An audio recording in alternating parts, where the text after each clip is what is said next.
Bismillahirrahmanirrahim. Our topic of discussion today is the salivary gland tumors.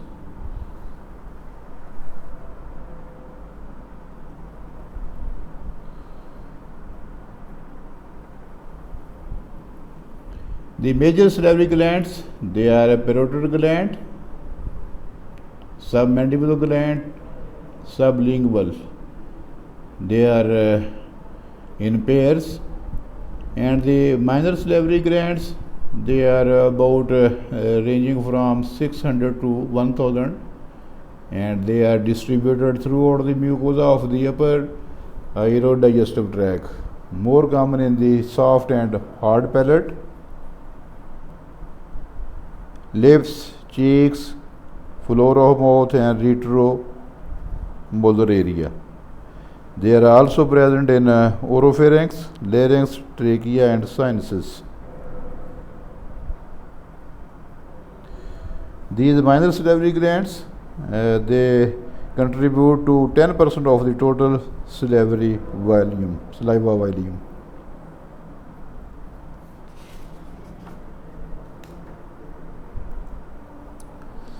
80% of the salivary gland tumors, they occur in the parotid, 10 to 15% in the minor salivary glands, and 5 to 10% in the submandibular gland.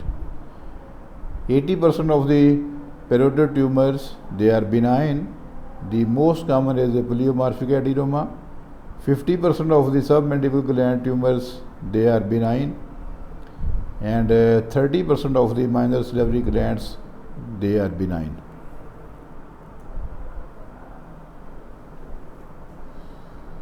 Now, how you proceed when you come across a patient with a tumor of the salivary gland?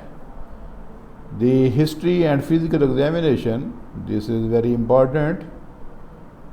Benign tumors, they are presenting with a painless, slow growing mass that is movable with no facial nerve paralysis.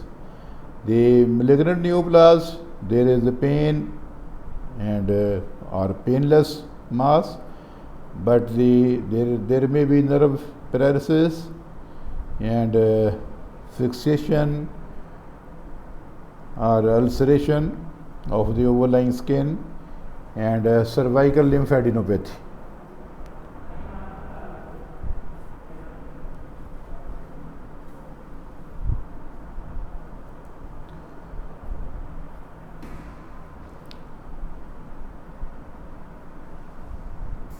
The incidence of the tumors of the salivary gland, it is only 1% of all the head and neck tumors.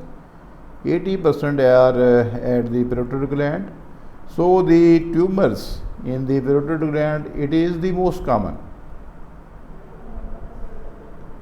Of all these tumors, 80% they are in the parotid gland, 10 to 15% they are at the submandibular gland, and 3/4 of the tumors, they are benign. The malignancy, it is common in minor salivary glands, and although the malignancy in the minor salivary gland, it is very rare, 2 per million population, it is 2 per million population, but they are almost all these tumors, they are malignant.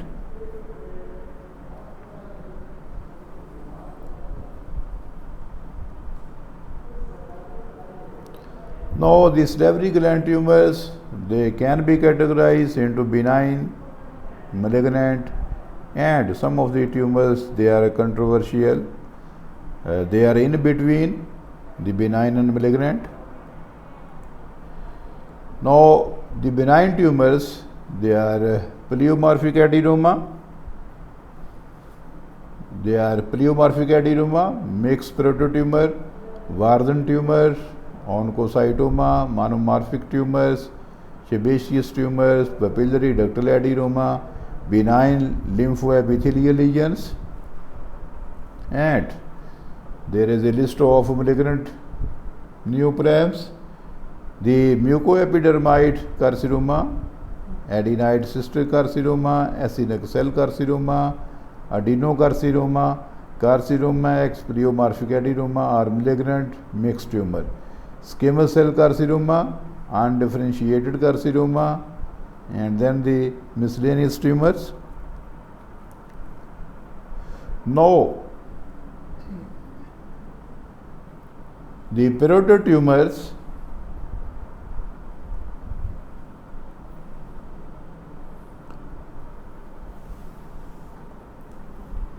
in the history, the important points are there is a parotid mass, what is the duration, what is the rate of growth, and there is a pain or it is painless.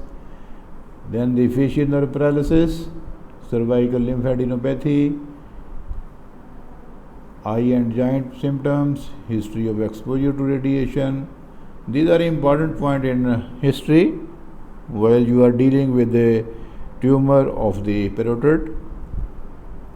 In the examination, what is the size of the mass? It is very important in staging. And then the skin fixation, tethering, ulceration, it is very important. Then the cervical lymphadenopathy, facial nerve tests they are done, whether there is a facial nerve paralysis present or not. The investigation, they are CT and MRI. These are very important imaging modality for the size, the local invasion and the regional extension of the primary tumor and the neck mets. The diagnostic test, it is the fine needle aspiration cytology or true cut biopsy. In CN biopsy, it is contraindicated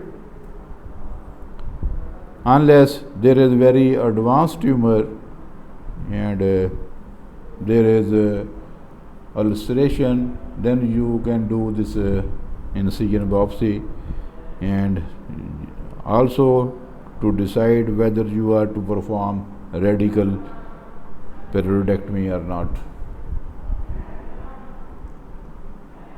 The accuracy of FNC, it is around 90%, and this is very important to diagnose the tumor. And also the superficial parotidectomy, it is considered as a diagnostic and therapeutic for most of the benign tumors. If the tumor, it is present for a long time, for years, and it is very slowly growing, it is mobile, and it is not infiltrating or invading the surrounding structures, there is no facial paralysis, and there is no lymphadenopathy. So certainly this is a benign tumor, and you can go straight forward for this superficial parotidectomy, which will diagnose and then treat this benign tumor.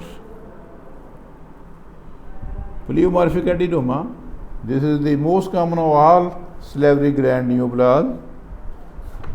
It is 70% of parotid tumors. 70% of the parotid tumors, they are pleomorphic adenoma.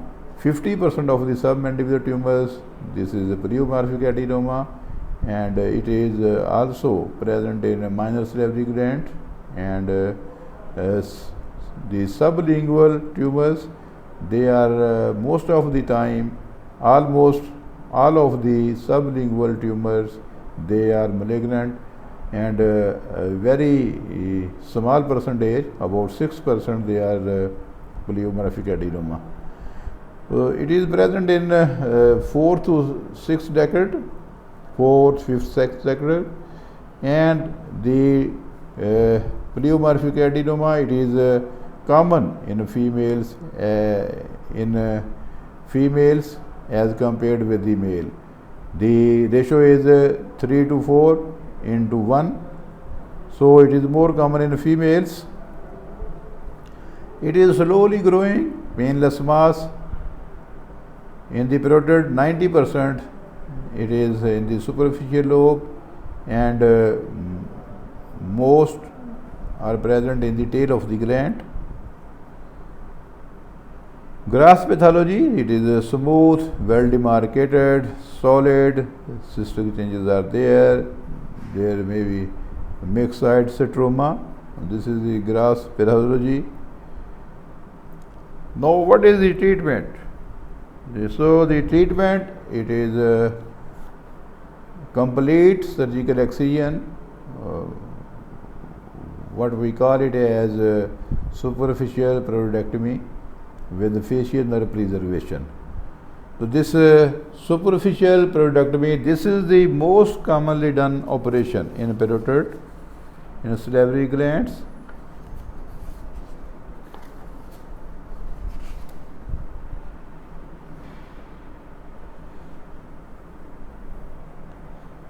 Nowadays, there is other option, that is extracapsular parotidectomy. This is an established alternative to the superficial parotidectomy, because it is a less invasive technique and it does not require facial nerve dissection. So, there is a low morbidity. The complications, they are less. The facial nerve injury, it is only 7%. Temporary facial nerve injury, it is only 7% as compared with the superficial parotidectomy, in which the temporary facial nerve paralysis, it is 25% or so, and also the other benefits are there.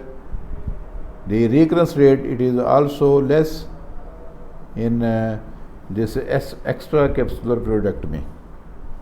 So, this is an alternative to superficial parotidectomy which was done in the past. These are the malignant tumors of the parotid gland. There is a long list: mucoepidermoid carcinoma, adenoid cystic, acinic adenocarcinoma, carcinoma X, pleomorphic adenoma or malignant mixed tumors, squamous cell carcinoma, undifferentiated carcinoma, and then the miscellaneous tumors. The malignant tumors, they are the most common tumor, it is the mucoepidermoid. The adenoid cystic, it is at number 2. It is present in the 5th decade, and the presentation, it is most of the time it is asymptomatic and large mass. There it may be painless, and there may be pain, paresthesia, facial nerve weakness.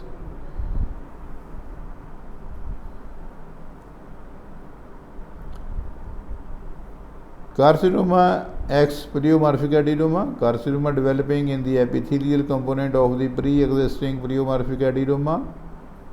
Carcinosarcoma, true malignant myxoid tumor, carcinomatous and sarcomatous components, they are present. And then the metastatic mixed tumor, metastatic deposits of otherwise typical pleomorphic adenoma. Carcinoma X pleomorphic adenoma, 2 to 4% of all the salivary gland neoplasms, and here 4 to 6% they are of mixed tumors. The presentation, it is in the 6th to 8th decade. In the old age, the parotid, these are having more than submandibular, and submandibular it is having more than palate.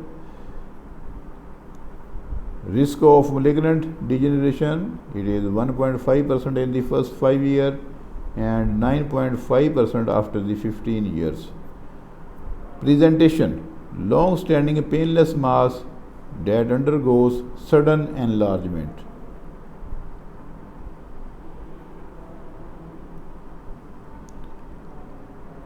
Cross pathology, poorly circumscribed, infiltrative, there is a hemorrhage and necrosis. You can see this diagram. Then the staging of these salivary gland neoplasm cancer. This is same for head and neck tumors. Now, what is T1? It is the tumor that is equal or less than 2 centimeter with no extraparenchymal extension. T2, it is the tumor that is more than 2 centimeter, but it is up to 4 centimeter with no extraparenchymal extension. T3 tumor, it is more than 4 centimeter, or there is extraparenchymal extension, or both. Now T4, the tumor invades skin, mandible, ear canal, facial nerve, or invades skull base, arterioid plates, or in case carotid artery. This is T4 tumor. And what is N1? There is a single ipsilateral lymph node less than 3 centimeter. N2, a single ipsilateral lymph node less than 3 centimeter and equal to up to 6 centimeter. N2B, multiple ipsilateral lymph node mets each equal to 6 centimeter. Bilateral. N2C, bilateral or contralateral lymph node mets each equal to 6 centimeter. And N3, there is a single or multiple lymph node mets more than 6 centimeter. And then the M1, it is the distant mets present. This is the TNM classification. This is very important because the treatment, it is depending upon the stage of the disease and what is the treatment. It is the treatment for group 1, that includes T1 and T2 with unmet low grade malignancy. The treatment is excision of the tumor with cuff of a normal tissue. Facial nerve, it is preserved, regional lymph node evaluated at the time of surgery, no post-op radiotherapy unless the resection margin is not clear. So this is the treatment of a tumor T1 and T2, low grade malignancy. Then the group 2, T1 and T2, N0, but the tumor malignancy, it is high grade. The treatment is total periodectomy with excision of the first echelon lymph node group, digastric and submandibular. The facial nerve involvement, patient with facial paralysis preoperatively, resection of the facial nerve with primary grafting. This is done. And the patient with normal facial function preoperatively, resect the tumor of the facial nerve, and then there is a post-operative wide field radiation. Group 3, T3 N0 or any N, high grade or recurrent cancer. The treatment is again total periodectomy, modified radical neck dissection, post-operative wide field radiotherapy. This is recommended. The facial nerve as in group 2. Group 4 include all T4 tumors. Here the treatment is radical periodectomy. This is advanced tumor and the treatment is also a radical periodectomy with modified radical neck dissection and resection of masseter muscle, part of the mandible or mastoid or ear canal as required. Resection of the facial nerve with the tumor and primary grafting, followed by wide field post-operative radiotherapy. This is the incision, that is a lazy S incision, that is starting just in front of the ear, going down and then backwards, then again downwards toward the cervical region, toward the neck. So this is a lazy S incision. Also it is called cervicomastoid. And then the face lift incision for malignant cases. This is the other incision. You can see. Now the surgical management, it is depending upon different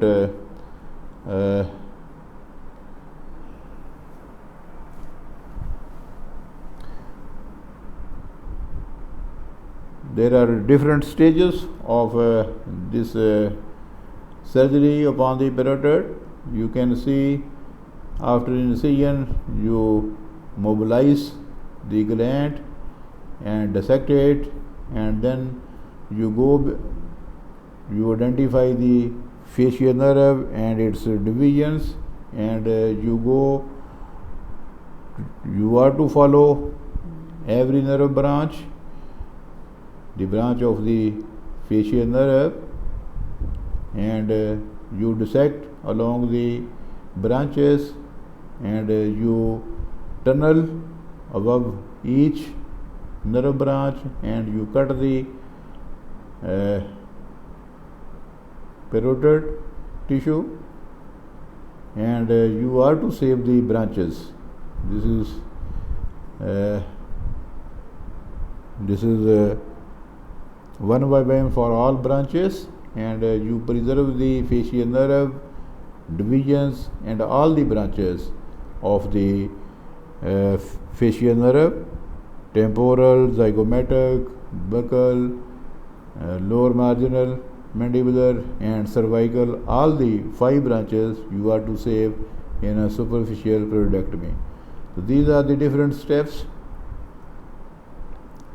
This is a case, very important case for this parotid gland tumor, right parotid. You can see, then there is you can see from in front of this. This is the incision,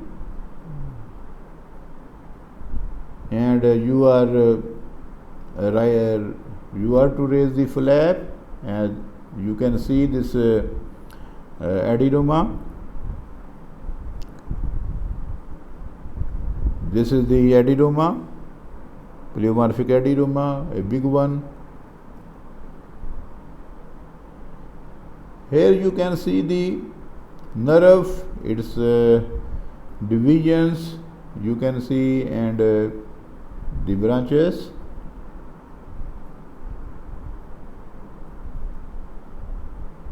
Another picture.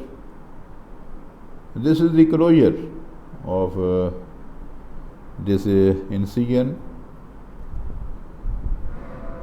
This is the patient. You can see after surgery.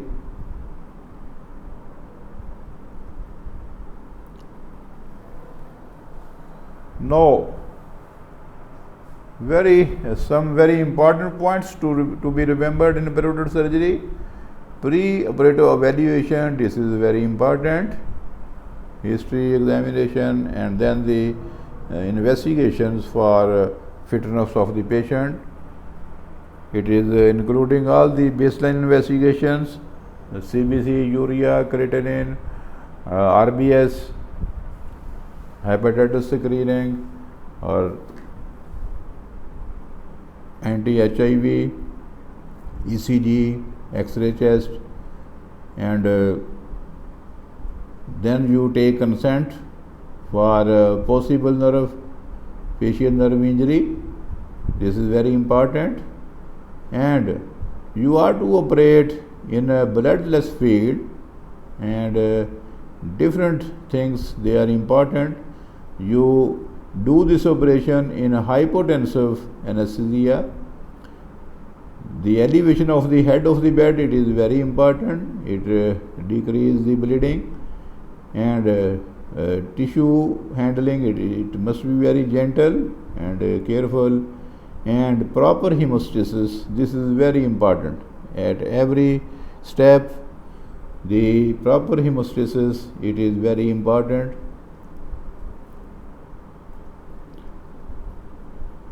You use the facial nerve monitoring during operation, at the end of the operation, and exposure of the eye and operative side of the face, it is very important. The other thing that is very important, this is the landmarks for the facial nerve. And what are the landmarks? During an operation on the parotid, where do you find the facial nerve? There are certain points which are important. Now, number one, it is the tragus cartilage pointer. You can see in the diagram in the diagram there is the conchal cartilage.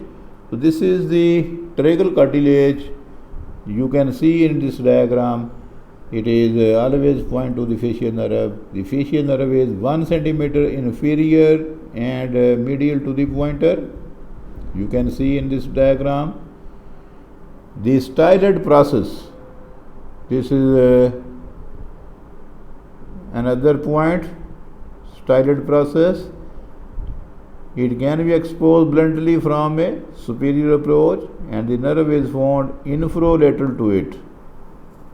This is the other point that is very important. Then the tympanomastoid fissure.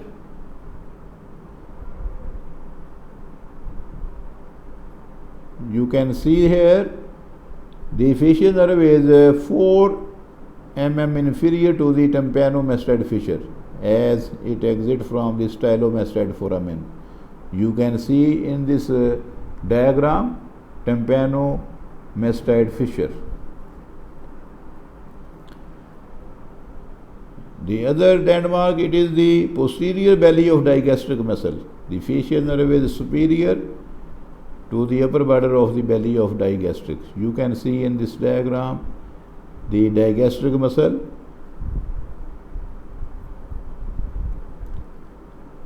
Then the retrograde inferior approach to the facial nerve. You can follow one of the branch of the facial nerve retrogradely, going towards the main divisions and main trunk of the facial nerve. The lower branch of the facial nerve invariably can be found immediately external to the posterior facial vein as it exits the lower pole of the parotid gland. You can follow very easily this retrograde anterior approach. The parotid duct is constant in position as it goes horizontally across the border of the masseter muscle. It is always accompanied by a branch of the buccal or zygomatic branch within 1 centimeter of the duct. And also this parotid duct, you can follow this. Indications of neck dissection. The neck dissection is a recommended treatment of the neck for the malignant salivary gland tumors.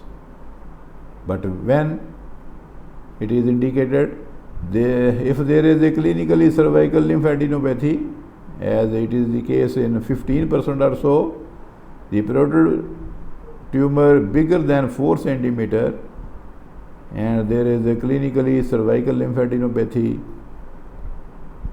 this neck dissection, it is recommended. Because the risk of occult mets, it is over 20%, and for high grade malignancy, the risk of occult mets, it is over 25%. So the neck dissection, it is recommended. Now, what are the post-operative complications? The skin flap, it may be necrose, hematoma, salivary fistula and sialocele.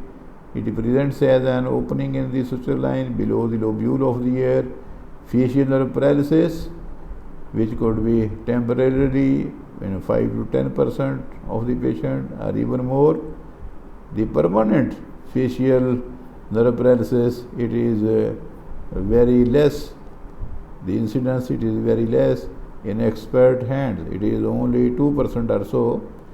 The numbness of the ear during injury to the great auricular nerve, this is another complication. Xerostomia not common in the superficial prostatectomy because 30%, 20 to 30% of the salivary tissue it is there. Frey syndrome, gustatory sweating syndrome, the incidence it is 50%. Etiology, post-operative growth of the interrupted preganglionic parasympathetic nerve branches to parotid into the more superficial sweat glands. The diagnosis is usually made from history but can be confirmed by starch iodine test.